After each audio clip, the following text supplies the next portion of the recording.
এখানে যারা আছেন আমার গুরুজনেরা, ভাইরা, বোনেরা, বন্ধুরা, ঘটনা এখানে কি ঘটেছে আমার থেকে অনেক ভালো আপনারা জানেন, আপনাদের চোখের সামনে ঘটেছে। নতুন করে আমার সেই বর্ণনা করার কোনো মানে হয় না। আর এই বর্ণনাটা খুব একটা সুখেরও বর্ণনা নয় যে আমরা বারবার করব। আমরা 4টে দাবি করেছি ককরোচ জনতা পার্টির পক্ষ থেকে, আপনারা জানেন। আশুতোষ সহ ওদের নেতারা, সংগঠকরা দিল্লি থেকে এসছেন, ভারতের আরও বিভিন্ন রাজ্য থেকে এসেছিলেন। আজকে আমরা সবাই ছিলাম, ময়ূক ছিল, আমি ছিলাম, তারিখ থেকে শুরু করে আমাদের এখানে নীলাদ্রি থেকে শুরু করে আমাদের বাকি আমাদের কমরেডরা ছিল। আমাদের 4টে দাবি। প্রথম কথা, একথা ঠিক যে কয়েকজনকে পুলিশ গ্রেপ্তার করেছে, তার বাইরে এরকম এখনও অনেকে রয়ে গেছে যারা কিনা ঘটনায় সরাসরি যুক্ত ছিল কিন্তু এখনো অবধি গ্রেপ্তার হয়নি। এটা পুলিশের কাজ, পুলিশের দায়িত্ব। যারা এখনো অবধি গ্রেপ্তার হয়েছে তাদেরকে জিজ্ঞাসাবাদ করে বাকিদেরকে চিহ্নিত করা, তাদেরকে গ্রেপ্তার করা, এবং যতগুলো আইন তাদের ওপর, যতগুলো ধারা তাদের ওপর বসার দরকার ততগুলো ধারা তাদের ওপর বসানো, ঠিক ধারা। এটা পুলিশের দায়িত্ব, পুলিশকে সেই কাজ করতে হবে। আমাদের প্রথম দাবি। আমাদের দ্বিতীয় দাবি, আব্দুল একটা সরল বিশ্বাসে স্কুলে গেছিল কাশীনাথ দে, যিনি স্কুলের হেড স্যার, তার কাছে এটা বলতে স্কুলের অবস্থা কি আমরা দেখতে চাই, মানুষের সামনে তুলে ধরতে চাই। আমরা ছোটোবেলা থেকে শিক্ষা পেয়েছি বাড়িতে, বাবা মার পরে যদি গুরুজন বলে কেউ থেকে থাকে, বাবা মার পরে যদি অভিভাবক বলে কেউ থেকে থাকে, তারা হচ্ছে তোমার শিক্ষক শিক্ষিকারা। একজন শিক্ষকের কাছ থেকে আজকে আমাদেরকে এই ভূমিকা দেখতে হলো। একজন ছাত্র তার কাছে গিয়ে একটা সরল বিশ্বাসে, তার সন্তান সম একটা ছেলে, তার নিজের ছেলের মতো একটা ছেলে গিয়ে একটা সরল বিশ্বাসে স্কুলের ব্যাপারে জানতে চাইলো। উনি তার বদলে কি করলেন, বিজেপির কতগুলো ক্রিমিনালকে, বিজেপির কতগুলো গুন্ডাকে এনে সেই ছেলেটার পেছনে লেলিয়ে দিলেন। এই কাশীনাথদের ভূমিকা কি ছিল? প্রয়োজন হলে গ্রেপ্তার করে এই কাশীনাথদের ভূমিকা কি খতিয়ে দেখতে হবে। যদি তার কোনো শাস্তি প্রাপ্য হয় তাহলে তাকেও সেই শাস্তি দিতে হবে। কারণ প্রশ্ন এখানে খালি একজন মানুষের খুনের প্রশ্ন নয়, একজন মানুষ তো এখানে খুন হয়েছেন, কিন্তু এই কাজ করার পরে কাশীনাথদের যদি শাস্তি না হয় তাহলে শিক্ষকের প্রতি আমাদের যে এত বছরের সম্মান, শিক্ষকের প্রতি আমাদের যে এত বছরের শ্রদ্ধা, ভালোবাসা, আমাদের এত বছরের বিশ্বাস, সেই বিশ্বাসটা খুন হয়ে যাবে, সেই শ্রদ্ধার সম্পর্কটা খুন হয়ে যাবে। শিক্ষককে আমরা যে চোখে দেখি আমাদের সেই দেখার চোখটা নষ্ট হয়ে যাবে। তাই কাশীনাথ দেখে সেই তদন্তের আওতায় আনতে হবে। 3 নম্বর, থানার প্রত্যেকজন পুলিশের এই ঘটনায় কি ভূমিকা ছিল, কারা তাদের কর্তব্য পালন করেছে, কারা তাদের কর্তব্য পালন না করে বিজেপির গুন্ডাদেরকে মদত দিয়েছে। দরকার পড়লে একটা নিরপেক্ষ কমিশন সরকারকে তৈরি করতে হবে, যারা প্রত্যেকজন পুলিশের ভূমিকা খালি শুধুমাত্র সামগ্রিকভাবে থানার ভূমিকা নয়, একজন পুলিশের ভূমিকা খতিয়ে দেখবে। এবং 4 নম্বর কথা, ময়ূক বলার সময় বললো, আপনারা ইতিমধ্যে শুনেছেন, যখন আব্দুলের কাছে বলা হয়, ওর আম্মির কাছে বলা হয় পরিবারের ক্ষতিপূরণের কথা, তারা পরিষ্কার বলেন এখনও আব্বুর কবরের মাটি শোকায়নি। তার আগে ছেলেটা বলল, তার মা বললেন যে 1 পয়সা ক্ষতিপূরণ আমরা নেব না। কিন্তু যদি সরকার মনে করে আমাদের ক্ষতি হয়েছে, তাহলে ক্ষতিপূরণের যে টাকা, সেই টাকা দিয়ে যেন বাংলার যে কোনো একটা প্রান্তে একটা ভালো স্কুল তৈরি করে এই সরকার, যেখানে বাংলার ছেলেমেয়েরা বিনা পয়সায় উচ্চমানের শিক্ষা পাবে, পড়াশুনো করবে। আমরা আপনাদের মাধ্যমে যত মানুষের কাছে আমাদের কথা পৌঁছচ্ছে তাদের সবাইকে বলছি, বিজেপি এখানে হিন্দু মুসলমান করতে চাইবে, বিজেপি হাজার রকমভাবে ধর্মের নামে ভাগ করতে চাইবে মানুষকে, কিন্তু আব্দুল যে স্কুলে গেছিল সেই স্কুলটায় শুধুমাত্র মুসলমান বাড়ির ছেলেমেয়েরা পড়াশোনা করতো না, হিন্দু বাড়ির ছেলেমেয়েরাও পড়াশোনা করতো।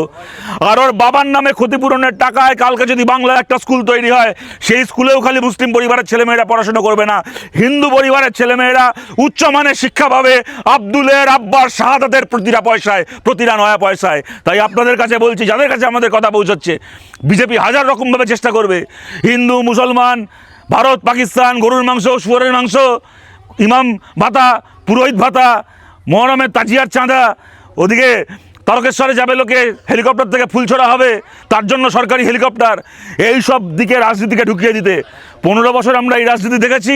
এখন এরা নতুন করে এই রাজনীতি করতে চাইবে।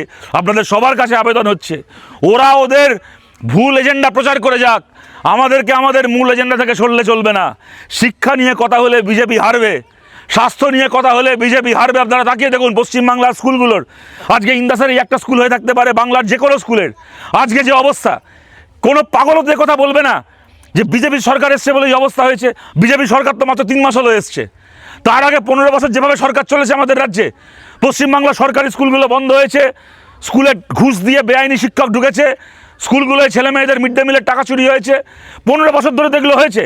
আজ যদি স্কুলের দুরবস্থা হয়ে থাকে, আব্দুল যদি আজকে কোনো স্কুলের দুরবস্থার ছবি তুলে থাকে, তাহলে তা তো মমতা ব্যানার্জির আমলে 15 বছর ধরে তৈরি হওয়া দুরবস্থা, এ তো গত 3 মাসের দুরবস্থা নয়। তাহলে বিজেপির কি দরকার ছিল? বিজেপির কি দরকার ছিল এই কাজটা করছিল বলে একটা ছেলেকে মারার, তার বাবাকে পিটিয়ে মেরে ফেলার কি দরকার ছিল? বিজেপি তো চাইলে আব্দুলের করা ওই ভিডিও, ওই ছবি দেখিয়ে বিজেপি প্রচার করতে পারতো যে দেখো 15 বছরের রাজ্যে স্কুলের কি অবস্থা হয়েছে, আমরা এসছি, এবার আমরা ভালো করে কাজ করব। চাইলে তো করতে পারতো, তা ওরা করলো না। স্কুলের অবস্থা খারাপ হলো মমতা ব্যানার্জির আমলে, তাই নিয়ে কথা বলতে গেল বলে বিজেপির গুন্ডা পিটিয়ে মেরে ফেললো একজন মানুষকে। তার কারণটা হচ্ছে, প্রশ্ন এখানে মমতা ব্যানার্জি আর শুভেন্দু অধিকারীর নয়, প্রশ্ন এখানে কোনো তৃণমূল সরকার না বিজেপি সরকার, তার প্রশ্ন নয়। প্রশ্ন হচ্ছে শিক্ষা নিয়ে কথা হবে না, প্রশ্ন হচ্ছে স্বাস্থ্য নিয়ে কথা হবে না, কলকারখানা নিয়ে কথা হবে না, চাকরি বাকরি নিয়ে কথা হবে না। তুমি হিন্দু মুসলমান করো, ইমাম ভাতা পুরোহিত ভাতা করো, তোমার মাথায় তুলে রাখবো, কিন্তু যদি স্বাস্থ্য নিয়ে শিক্ষা নিয়ে কথা বলতে চাও পিটিয়ে মারবো। ওরা ভয় পায় এই নিয়ে কথা হলে, ওরা জানে ওরা হারবে। আর সেই কারণেই আমাদের স্বাস্থ্য নিয়ে শিক্ষা নিয়ে কথা বলা বন্ধ করলে হবে না।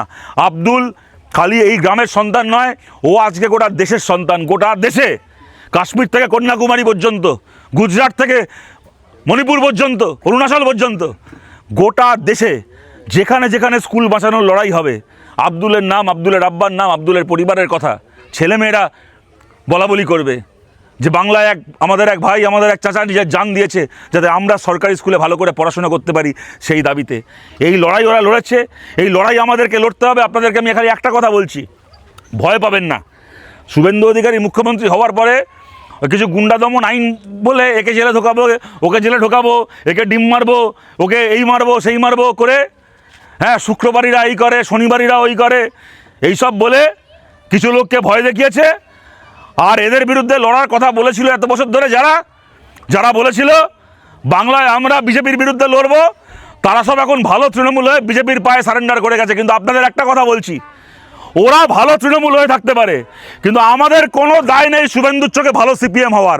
আমরা শুভেন্দুর চোখে ভালো সিপিএম হব না।